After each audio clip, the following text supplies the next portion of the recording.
What if everything you were taught about success is the reason you're suffering? They told you to grind, hustle, bleed for it. But what if there's another way? What if suffering isn't proof you're on the right path, but a warning that you've lost your way? The Stoics saw this trap centuries ago. They knew you could succeed, not through chaos but through clarity, not through burnout but through alignment, not by force but by philosophy. Let's uncover 10 overlooked Stoic lessons that will show you how to succeed without suffering. Have you ever met someone who seems to succeed effortlessly while you're stuck burning out? Maybe you assumed they were lucky, born privileged, or just hiding their stress. But maybe they've simply mastered principles you've overlooked, ones that protect their peace and amplify their results. In this video, we'll uncover 10 of those principles, each grounded in Stoic wisdom, each designed to help you succeed without unnecessary suffering. These are small, often invisible shifts, but they change everything. Still skeptical? Good. Doubt means you're thinking. Maybe you've been told that pain is the price of greatness. But the Stoics would ask you, is it pain or is it wasted motion? If that question intrigues you, you're in the right place. This channel exists to challenge how you think and empower how you live. So if you're ready to learn how to win with peace, not pressure, hit subscribe, tap the bell, and walk this path with us. Now, let's begin. Lesson number 1, protect your time like treasure. Why do we treat time like it's infinite and then cry when we realize it's gone? We often let others steal our time, small favors, endless meetings, pointless distractions, thinking we're being helpful or polite. Then we look up and the day, the year, the dream is gone. The reaction, frustration, regret, and the quiet ache of knowing we let life slip through our fingers. Long ago, a young fisherman lived by a vast, bountiful river. Every morning, he set out with a plan to fish, to feed his family, to build a future. But the villagers often called him away. "Help me mend my net," one said. "Join our feast," another pleaded. Out of kindness, he always said yes. Days turned into weeks. His catches shrank, his family grew thin, and when the season ended, he had no savings for winter. The river, so generous before, froze over, and he realized too late that good intentions had robbed him of survival. Like the fisherman, if you don't fiercely guard your time, life will quietly drain it away. Marcus Aurelius reminds us, "If you love yourself, you will love your time." Protecting your time isn't selfish, it's wise. When you say no to distractions, you say yes to your destiny. And success built this way comes without resentment or burnout, because you spent your hours on what truly mattered. Lesson number 2, seek progress, not perfection. How much have you delayed living because you were waiting to be ready? We stall, we hesitate, we postpone, waiting for the perfect moment, the flawless plan. But perfection is a moving target. The result?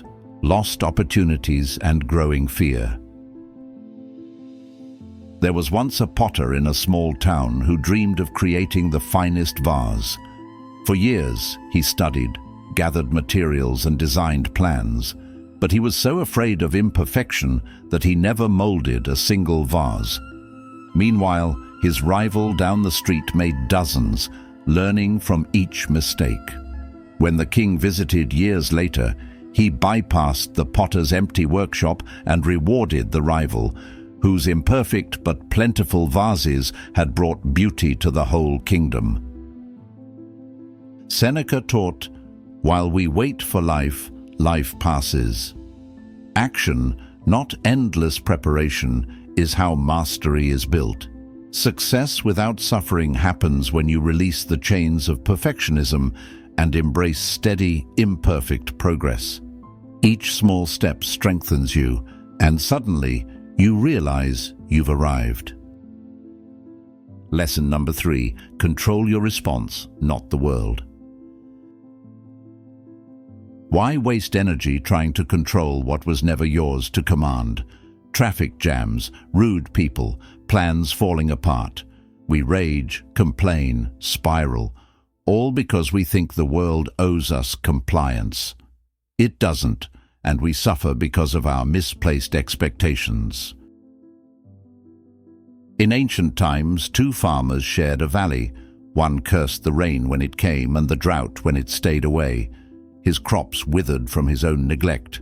The other simply adapted, planting drought-resistant seeds, building irrigation, studying the skies. In time, his fields flourished regardless of the weather. When the king asked their secret, the second farmer replied, "I never tried to command the skies.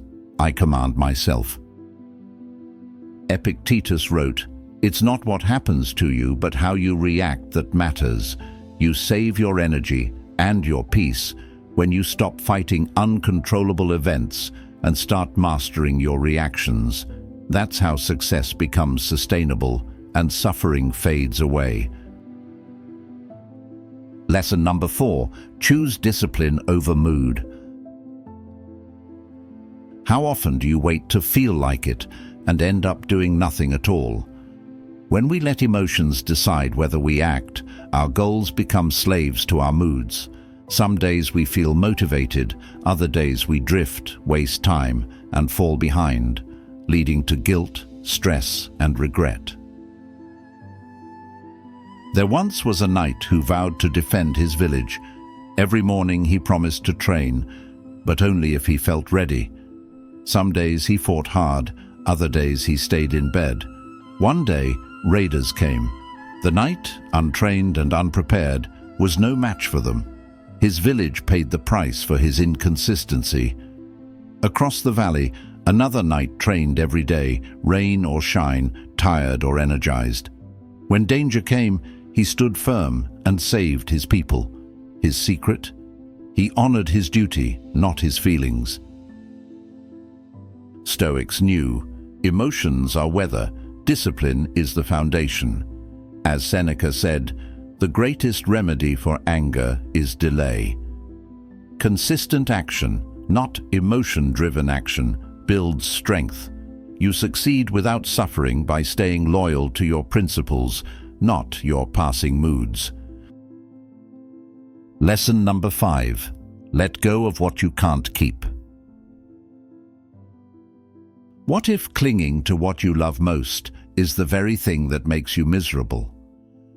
We clutch at people, possessions, status, desperate to preserve them forever. But life changes.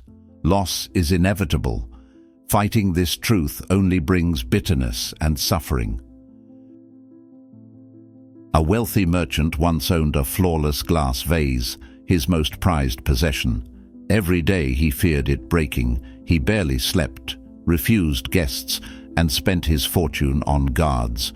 One day, in his frantic paranoia, he tripped and smashed the vase himself. He realized too late that his fear had stolen years of joy. Meanwhile, a simple monk admired the same beauty, but each morning whispered, "I enjoy you today, knowing you may be gone tomorrow." When his vase shattered, he smiled and gave thanks for the time he had. As Marcus Aurelius reminds us, you could leave life right now. Let that determine what you do and say and think. Detachment doesn't mean indifference. It means freedom. When you cherish but don't cling, you love more purely, live more deeply, and suffer far less. Lesson 6.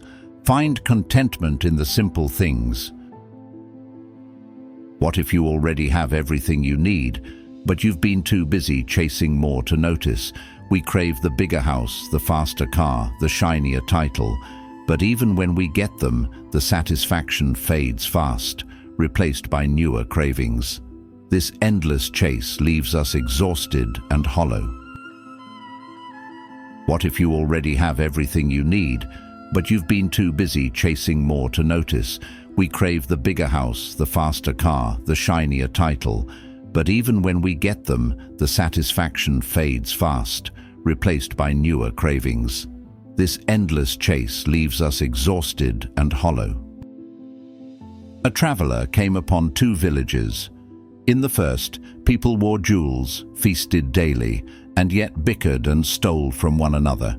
In the second, villagers wore simple robes, shared meals, and spent evenings in song. Curious, the traveler asked the elder of the second village their secret. The old man said, "We measure wealth by the depth of our laughter, not the weight of our gold." The traveler stayed and found a happiness he never knew he was missing. Epictetus said, "Wealth consists not in having great possessions, but in having few wants." Success without suffering is found in appreciating what you already have, not in chasing what you don't. Gratitude builds a fortress around your happiness that greed can never breach. Lesson number 7. Move at your own pace. Why race someone else to a destination you don't even want to reach? Comparison poisons the mind. You rush to keep up someone's career, lifestyle, achievements without asking if their path is even your path. The result? Burnout, envy, and misdirected life energy. A young hare, desperate to prove his worth, challenged every creature in the forest to a race. He won often, but always felt empty, chasing meaningless victories. One day, he challenged a slow but steady tortoise. This time, the tortoise didn't race for pride. He walked steadily toward his own peaceful garden. When the hare, exhausted from sprinting in circles, collapsed, the tortoise simply arrived, content.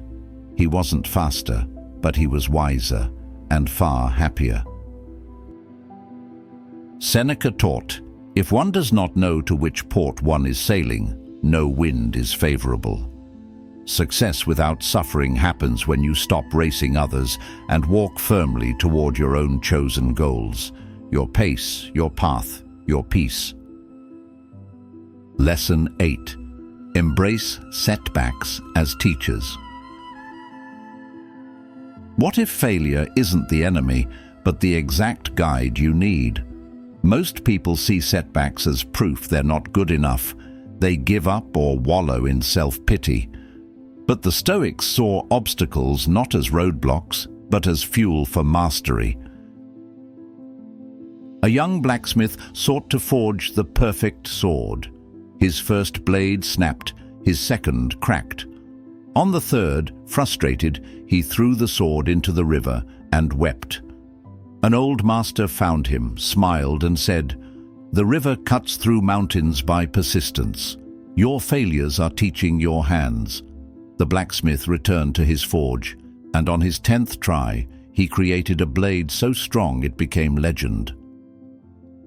Marcus Aurelius wrote, "The impediment to action advances action. What stands in the way becomes the way." When you see failure as feedback, not finality, you turn suffering into strength, and success follows as a natural result. Lesson number 9. Speak less, do more. When was the last time your words built more than your actions could? Talking about goals feels good. It gives the illusion of progress. But every word spent boasting is energy stolen from real action. When results are missing, suffering creeps in. In a crowded market, two merchants opened shops. One loudly proclaimed he had the finest goods. The other quietly worked, refining his craft. At first, crowds flocked to the loud merchant, but soon realized his goods were inferior. They turned to the silent one, who needed no speeches because his work spoke louder than any words could. Epictetus said, "Don't explain your philosophy, embody it." Success without suffering comes from shifting energy from noise to substance. Let your work echo louder than your words, and peace, pride, and real impact will follow. Lesson 10. Align your actions with your values. What's the point of success if you have to betray yourself to achieve it? Chasing success at the cost of your integrity creates an inner war. Even if you win outwardly, you lose within, and that invisible wound causes endless suffering. A prince was offered a powerful kingdom if only he betrayed his closest friend. Tempted, he wavered. At night, he dreamed of sitting on the throne, alone, haunted by guilt. In the dream, the crown weighed heavy, and no joy filled his hall. Awaking, he refused the deal. He built his own kingdom, smaller but free, and slept peacefully every night for the rest of his days. Marcus Aurelius reminds us, just that you do the right thing, the rest doesn't matter. When your actions match your values, you walk through life with lightness, not regret. Success without suffering isn't just about what you achieve, but about who you become. The Stoics didn't believe you had to bleed to be great. They believed greatness came from living aligned, aware, and awake. Did any of these lessons resonate with you? Share your favorite in the comments. We'd love to hear from you. And if you're ready to walk the Stoic path to success with less suffering and more fulfillment, subscribe and join us for more videos like this. Until next time, thank you for watching.